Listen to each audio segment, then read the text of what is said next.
Good morning, I'm Daracia Singleton. Thanks for joining us for Mornings on the Hill. And I'm Brendan Scanlon. Let's take a look at some of the stories we'll be covering in our second half hour.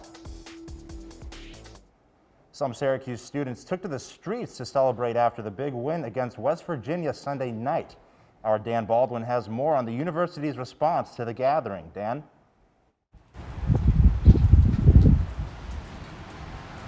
Brendan, I'm outside Castle Court, aka the scene of the raucous party Sunday night. But let me tell you something, these types of gatherings are somewhat of a tradition during March Madness. You see it all the time. A team gets a big win, students flock to the street and go nuts. But I will tell you, these aren't normal times. That would be something that's normal to do.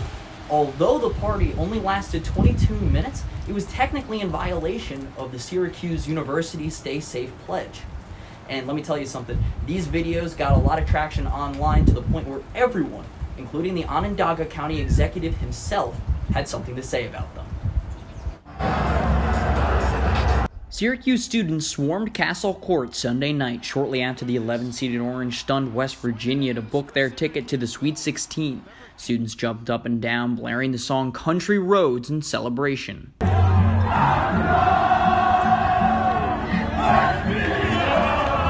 This brief party was in violation of the university's COVID-19 rules. Student Association Vice President Ryan Golden said he was disappointed in the students' actions.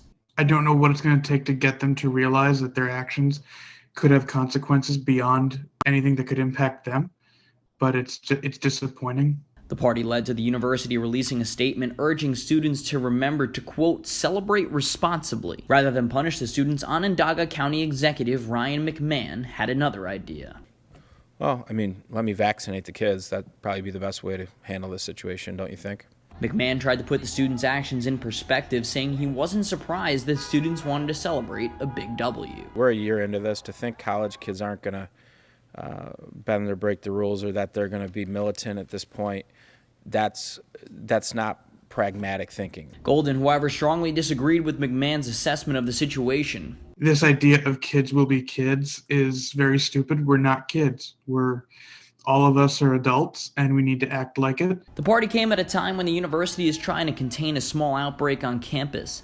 As of Tuesday evening, 246 students were in quarantine, and there had been 164 positive tests in the past 2 weeks. McMahon claimed that the state should vaccinate the demographic that poses the biggest risk to the community, which he believes includes college students. The data now tells us where the biggest risk to the whole community is now. It's to the 18 to 40 demographic. So going out and vaccinating the demographic helps solve a lot of problems.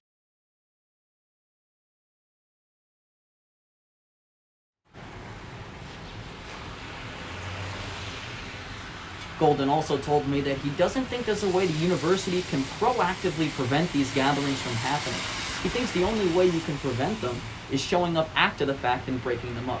With the way Buddy Boeheim's shooting the rock, Syracuse might have a Final Four in its near future. And if that does happen, the university will certainly have its hands full. Reporting live with Mornings on the Hill, I'm Dan Baldwin. Tuesday marked one of the first times Syracuse University has let students stay home during the week. Our reporter Ryan Clark tells us why and how the day off came about. Ryan?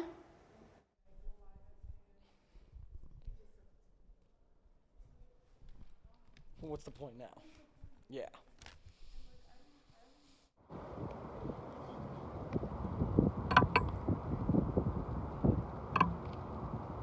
It's a day off for Syracuse.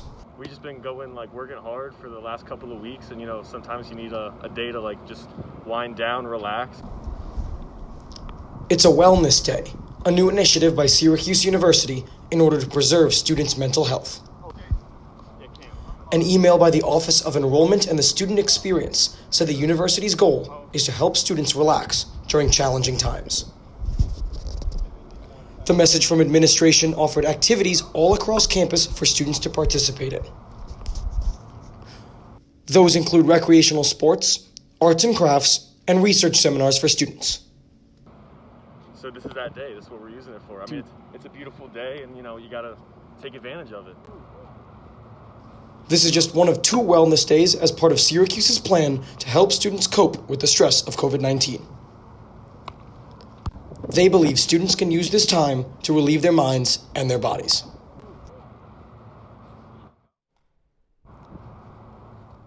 Well, Syracuse University picked a phenomenal day for a wellness day. Temperatures rose to almost 70 degrees, and we saw students all over campus sitting outside, relaxing, and soaking up the sun. Now, Syracuse University also has another wellness day planned for 1 month in advance on Wednesday, April 21st. We will continue to update you with more information as we get closer to that wellness day. But now, reporting live in Syracuse for Mornings on the Hill, I'm Ryan Clark. Thanks, Ryan. Syracuse University is planning on having a full in-person semester this fall. Chancellor Kent Severide sent an email to students, families, and faculty updating them on next semester's status. Severide says the first day of classes will be August 30th. However, the chancellor did pump the brakes a little, saying that it is still too soon to figure out what COVID conditions will be like in the next 6 months. Part of the reason for optimism is because of the multiple vaccines that are now available. SU hopes to start vaccinating students by the end of this semester. It's National Orange Day, and the Alumni Relations Office is hosting many special events on campus this week as a part of Forever Orange Week. Our Adam Klepp reports. Many special events have been taking place on campus as part of Forever Orange Week. The schedule of events has been put together by Grace Terry and the Office of Alumni Engagement. So Forever Orange Week surrounds National Orange Day, which is our university birthday on March 24th. And the week is all about the Orange community and celebrating philanthropy. Some of the events that have already taken place have been a virtual 5K and a virtual collage art project along with the SU Museum of Art. One of the main events of the week is a virtual food drive, which is happening today. But being safe and socially distanced, we're going to be hosting a virtual food drive where we're asking folks to make financial contributions to the Hendricks Chapel Food Pantry, just because it's really been a staple throughout COVID. Those looking to make a contribution can find the donation link on our Mornings on the Hill Twitter page. Adam Klepp, Mornings on the Hill. Thanks, Adam. And we want to send a big happy birthday to Otto the Orange. Unfortunately, Otto could not join us this morning, but we hope he has a great day. SU's pre-law fraternity Phi Alpha Delta is under investigation by the university after allegedly violating the Code of Student Conduct and SU's fraternity and sorority affairs policies. The specifics of the violations remain unclear. University spokeswoman Sarah Scalise did not provide much detail, but did say all chapter activities will be halted while the investigation is ongoing. Inviting all members of the SU community to join and discuss the recent events of Asian American racism in the U.S. The forum is virtual and will take place on March 26 from 12 p.m. to 1 p.m. Those who want to register can go to the Honors Program website and use their SYR email. Coming up on Mornings on the Hill, a new magazine is being published on campus. Some gloomy weather today in Syracuse. Will it warm up? Stay tuned for your Mornings on the Hill weather update. Well, Buddy Boeheim certainly made it rain in Indianapolis this weekend, and it looks like the rain's made its way to Syracuse. Adriana Rosas Rivera is live with the forecast for this week. Adriana, how does it look out there? Thanks, guys. And we've had a nice couple of days with some sunshine, but today it's taking a break. Let's go ahead and take a look at our current conditions. This morning, make sure to carry an umbrella and a rain jacket. Temperatures in Syracuse will hang around the low 50s with showers expected through the morning, and it currently feels like 54 degrees, slightly chilly with 51% chance of humidity. Now taking a look at the central New York region, similar patterns, Seneca Falls, Utica, Oswego, Rochester in the high 40s as well. Cortland and Binghamton slightly chillier with 45 degrees. And looking ahead for the next 5 days, will it get sunnier? Well, it's going to vary. Conditions are going to be up and down. Good news, tomorrow will be sunny and warm with a 76-degree high. Chillier temperatures coming back Friday, Saturday, and Sunday with showers and cloudy skies. So don't put those raincoats away just yet. Those winter jackets, keep them on hand because we'll be seeing lows of 38 and 31 on Friday and Sunday, respectively. So again, folks, take advantage of the weather tomorrow, 76 degrees. Be sure to social distance outside because you might not get the chance for the next couple of days. For Mornings on the Hill, I'm Adriana Rosas Rivera. Back to you. Thank you so much. The campus community is invited to submit nominees for the 2021 Chancellor's Award for Engagement and Scholarship. One graduate and one undergraduate student will be selected for the award that will be given at the One University Awards ceremony in late April. Nominations can be submitted online and are due by next Monday, March 29th. Crowd magazine, which highlights the LGBTQIA+ community, is set to release their first magazine, Queer in Quarantine. Mornings on the Hill, Sierra Williams tells us more. Good morning, Brendan. The Crowd has not only published their new edition of Queer in Quarantine, but their first edition in 3 years. The publication was largely impacted by the pandemic, making limited gatherings harder to meet. But despite that, I had the chance to talk with Editor-in-Chief Paul Lennon and feature editor Amanda Paul on how things have been. Here's what they had to say. We thought about how kind of this past year has been impacted by and impacting queer people in a different way than non-queer people. So we thought about how, people went home to families maybe that didn't accept their sexuality or gender identity, or they went home to places that they weren't fully out, and they had to, kind of code switch into quarantine. My next question is, what are some challenges that presented itself, or maybe even backlash that happened when you were putting this magazine together? I don't know if there's too much to add. I think the biggest challenge, and one that sort of Patrick was taking head on, was this reviving of the magazine, assembling a team from scratch, and sort of building up that momentum and energy around the magazine from nothing.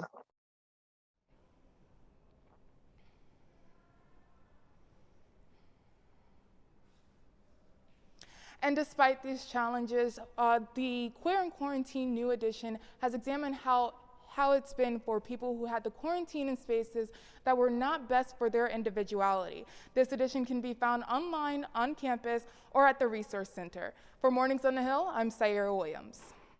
Thanks, Sierra. SU students approved the new Student Association Constitution on Monday. Over 1,600 students voted, with almost 100% voting to approve the new constitution.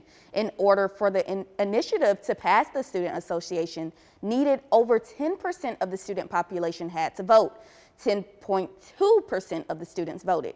Student Association member Josh Schub-Seltzer was not happy with the low voter turnout and believes students did not fully understand what the Constitution meant. Schub-Seltzer spoke with the Daily Orange and said in part, quote, "Whether students care or not, this does not affect them, and this does affect their experience. Students didn't really get what was this about. I was very disappointed by the lack of reaction from the people reached out to," end quote. The Student Association also unanimously passed a bill Monday that condemns anti-Semitism at Syracuse University. The bill condemns all form of racism, bigotry, and violence against the Jewish community. It also allows Student Association members and other community leaders to access anti-Semitism training, including a Stop Bias program through Syracuse Hillel. Still to come here on Mornings on the Hill. Troy Rose takes us through Syracuse men's basketball's magical run to the Sweet 16. That story and more coming up on Mornings on the Hill.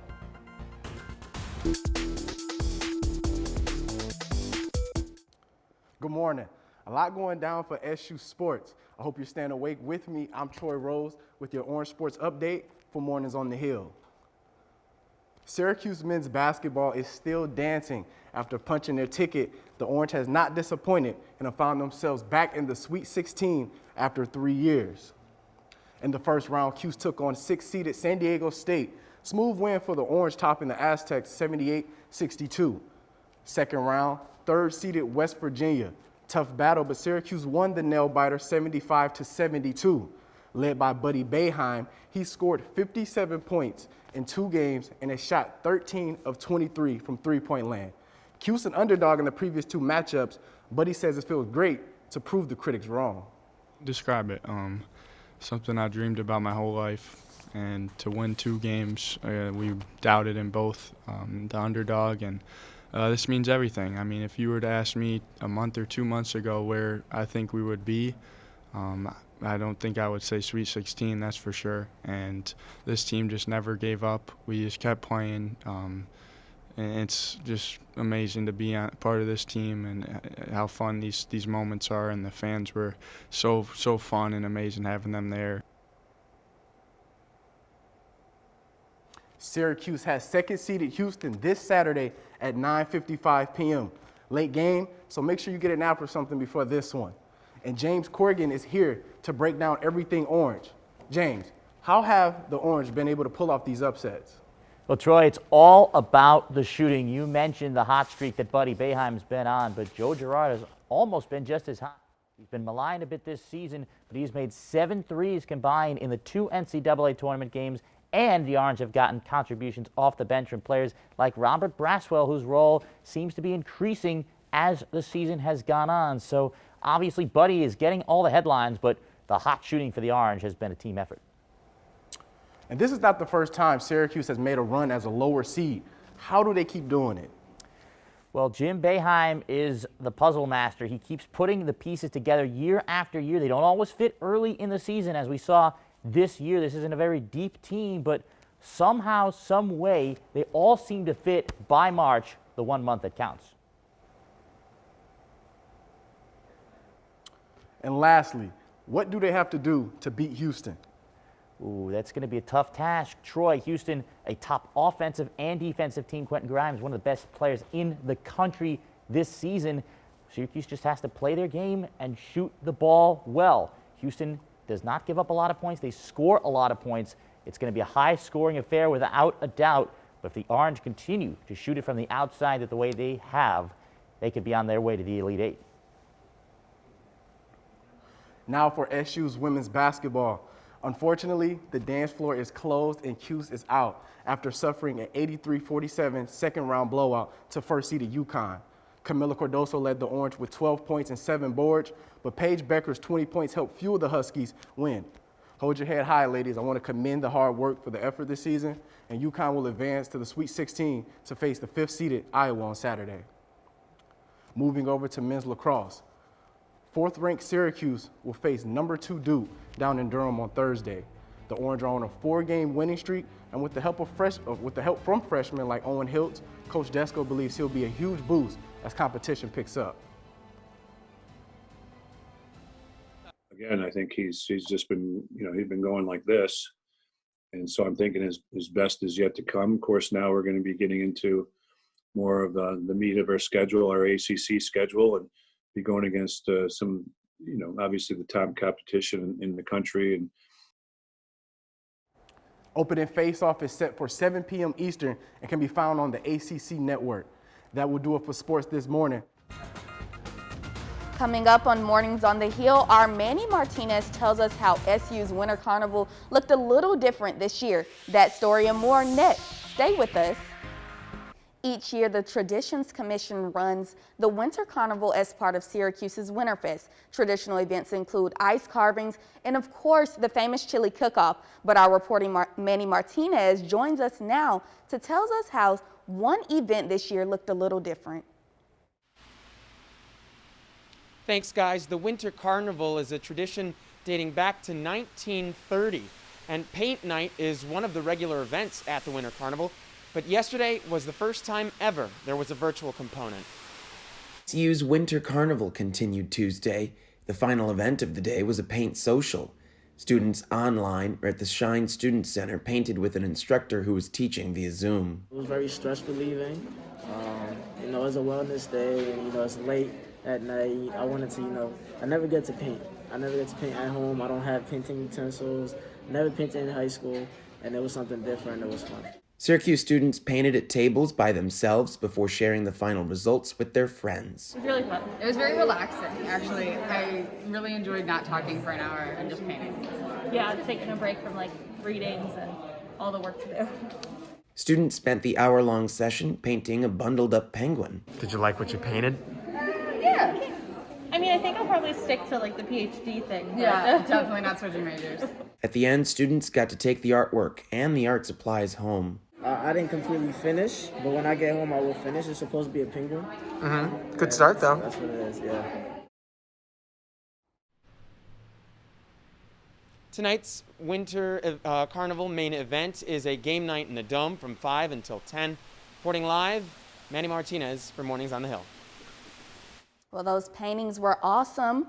But, Brendan, have you heard about Krispy Kreme giving away free donuts for the whole year if you get vaccinated? Deracia, I have. Unfortunately, I have not yet been vaccinated. What about you? Well, I did get my first dose, but I don't know if I'll be getting the donuts for the next dose.